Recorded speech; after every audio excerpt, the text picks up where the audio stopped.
Hello dear students, welcome to our first e-learning video for financial statement analysis. Today we are going to discuss this solved example, and it is some kind of indirect example because you have already the results of the analysis, and you are required to prepare the balance sheet and the income statement. So you need to rebuild the balance sheet and the income statement from these given results of vertical and ratio analysis. We have three types of given here. We have these figures like total sales. These are ready given figures. Long-term liabilities 1000. These are given and ready given figures. And we have another type of given, which is a result for a ratio analysis like this: assets turnover equal 2 times, fixed asset turnover equal 4 times. These are the results of some rules, some ratio analysis rules that you already know. And we have finally a vertical analysis results like percentage of net profit 15%, like operation expenses 20%, cost of goods sold 60%. These percentage are the results of a vertical analysis for the income statement. So from these given, we need to rebuild the balance sheet and the income statement. How was it before doing this analysis and having these results? The first step to solve this example is to draw a draft for an empty balance sheet. This is an empty balance sheet. We only have long-term liabilities for 10,000 from the given, and all these figures we need to complete later on. You also need to draw an empty or a draft for the income statement like this. This is the income statement, starts by the sale, and this is given already. This is already given figure. You place it here and leave all the rest of the income statement empty until we complete it step by step. We also have taxes for 300. Okay, let's start. We start by the given. We have assets turnover for 2 times. This is a given, and we know already the rule for assets turnover. The rule says that assets turnover or total assets turnover equals to net sales over or divided by total assets. So what do we have here? We have total assets turnover for 2. This is given. So we're gonna substitute total assets turnover and place 2 equals, we have the net sales, or we have the sales from the given 100,000 divided by total assets. So the only missing figure is total assets. By doing cross multiplication, we can deduct, or we can say that total assets equals to 50,000. So you go to the draft you have for the balance sheet and place 50,000 beside total assets. So as I just told you, you're gonna place within the balance sheet that you have drawn before, beside total assets, you're gonna place 50,000. We're gonna move to the next given, which is percentage of net profit equals to 15%. This is a result of a vertical analysis for net profit. It means that net profit equals to sales multiplied by 15%. Gonna substitute sales and place 100,000 multiplied by 15,000, so net profit will equals to 15,000. So we go to the income statement and place 15,000 beside net profit like this. Net profit equals to 15,000. So within the income statement we have sales given 100,000, we have taxes given 300, and we just place net profit for 15,000.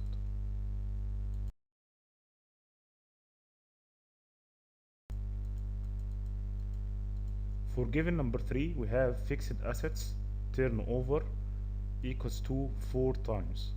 This is a result of ratio analysis for fixed assets turnover rule. The rule says that fixed asset turnover equal net sales divided by fixed assets.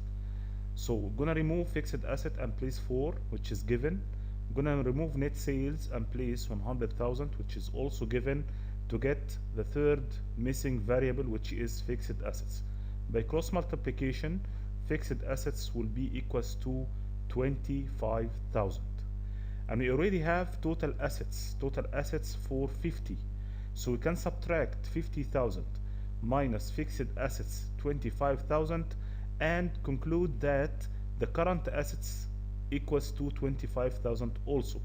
So we go to the balance sheet and place 25,000 for fixed assets, 25,000 for current assets. Here is the draft for the balance sheet. We're going to place fixed assets turnover for 25 and total current assets for 25 as we just calculated.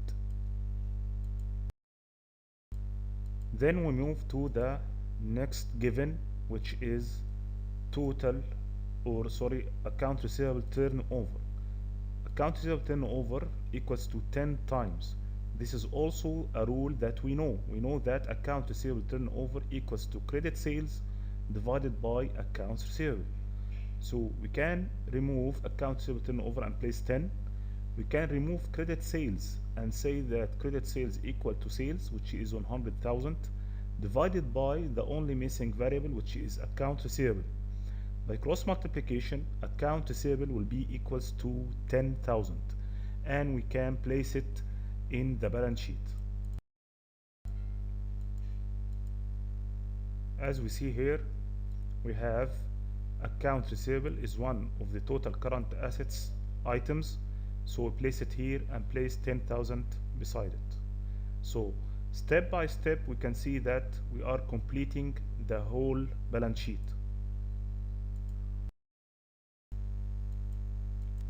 We also have cost of goods sold 60%.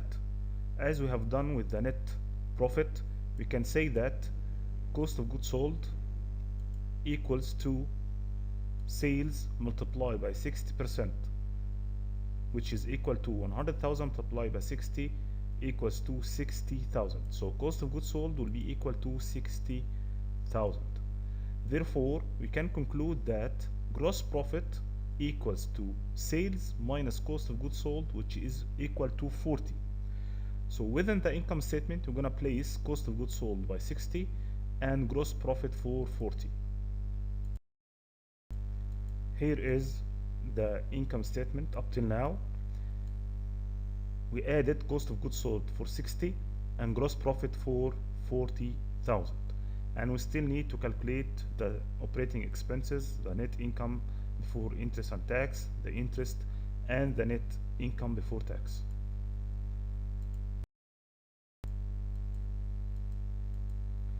Another given we have here is the inventory turnover equals 6 times. So from the rule, we know that inventory turnover equals to cost of goods sold divided by inventory. We have just calculated the cost of goods sold, remember? So we can remove inventory turnover and place 6, which is given, and remove cost of goods sold, which is equal to 60,000 as we just calculated. And from these we can calculate the inventory, which will be equal to 10,000 by doing the cross multiplication. And of course we know that inventory turnover is one of the current assets, and we already have within the current assets we have also calculated the accounts receivable turnover. So the rest of the current assets will be cash.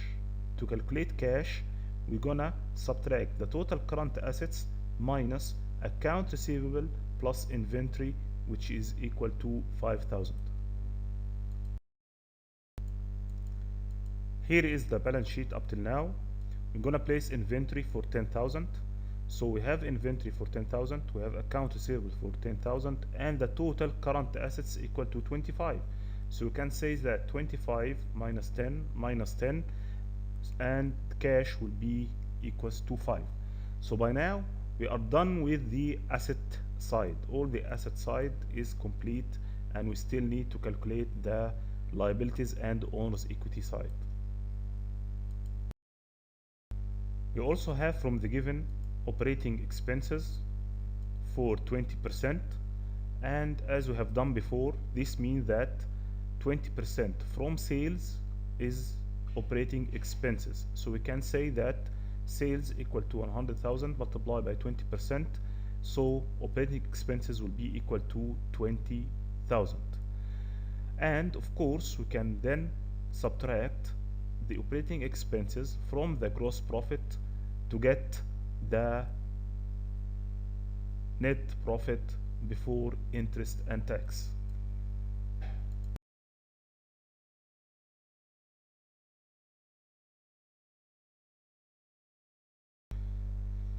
So here we have operating expenses for 20,000, so gross profit equals to 40, we have previously calculated, minus 20%, which is 20,000 operating expenses, which we have just placed now. The result will be net income before interest and tax equal to 20,000. So we also can say that if tax equals 300 and net profit equals to 15,000, we can say that net income before taxes equal to 15,300. So we can say that 15,300 minus 300 equal 15. And if we have net income before interest and tax equal 20,000, and we have net income before taxes equal to 15,300, then we can conclude that the interest equal to the difference, which is 4,700.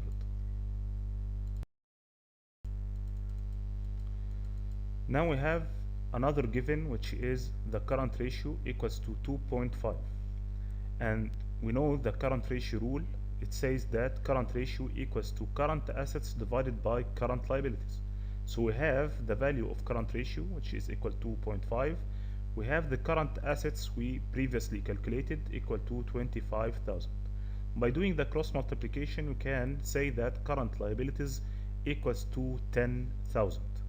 And we already know that the long-term liabilities or fixed liabilities also equals to 10,000, and this means that total liabilities equal to 20,000.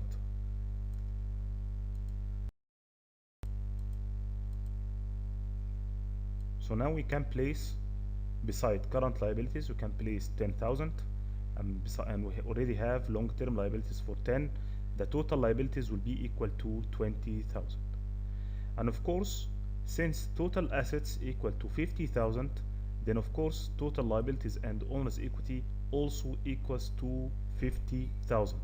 And this means that the owner's equity will be the difference between the total liabilities and the total liabilities and owner's equity.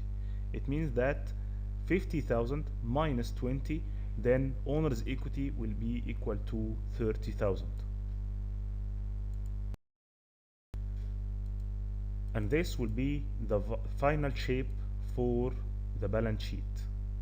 These are the items, and we have already calculated all the values for the balance sheet. And this is how the income statement should look like. I hope this was helpful, and thank you.